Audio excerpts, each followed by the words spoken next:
বর্ধিত জল কর প্রত্যাহার করতে হবে। পানীয় জল পায় না, এক বেলা গেলে আরেক জল নাই, জলের সাথে কেঁচু যাচ্ছে, পিঁপড়ে যাচ্ছে, আরশোলা যাচ্ছে, বিশুদ্ধ পানীয় জল নেই।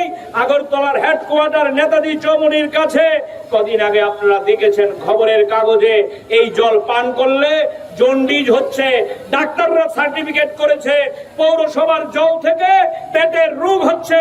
আগরতলা শহরে দূরবর্তী কোনো জায়গায় না, বিশুদ্ধ পানীয় জল যারা সরবরাহ করতে পারে না তারা জলকর এক কলমের খোঁচায় বাড়িয়ে দিয়েছে। ওই আমরা আজকে জানেন আপনারা জ্ঞান পূজার ছুটি, আমরা আধিকারিকদের কাছে সময় চেয়েছি।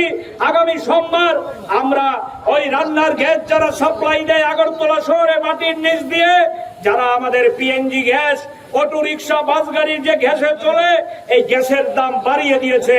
আমরা ঠিক করেছি সদর মহকুমার পক্ষ থেকে আগামী সোমবার এই জলবোর্ডে আবার আসবো, ডেপুটেশনের কপি নিয়ে অফিসারদের সাথে মিলিত হব।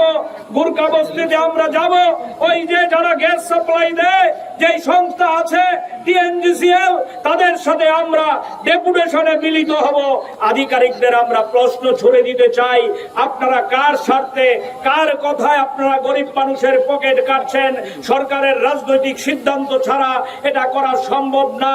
আপনাদেরকে সর্বশেষ আমি সতর্ক করে দিতে চাই বন্ধু, আমাদের রাজ্যের যে শাসক গোষ্ঠী বিজেপি, আমাদের রাজ্যের শাসক গোষ্ঠী যে তীব্রমাথা, তারা নীতিগতভাবে দিল্লিতে বসে সিদ্ধান্ত করে বিজেপি সরকারের হাত দিয়ে মানুষের স্বার্থে কোনো সিদ্ধান্ত বের হতে পারে না।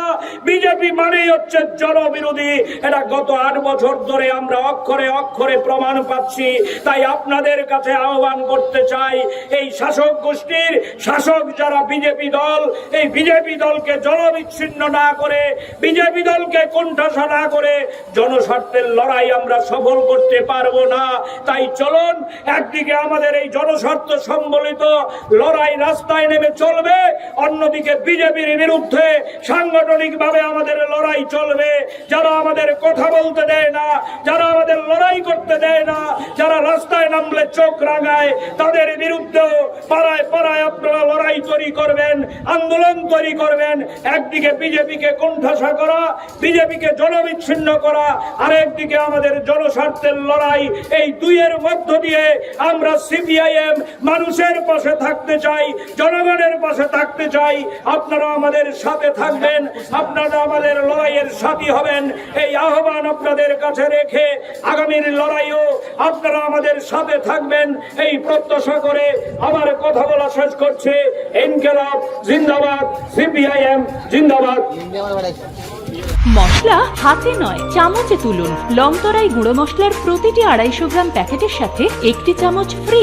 লংতরাই গুঁড়ো মশলা, রান্নায় তোমাকে চাই।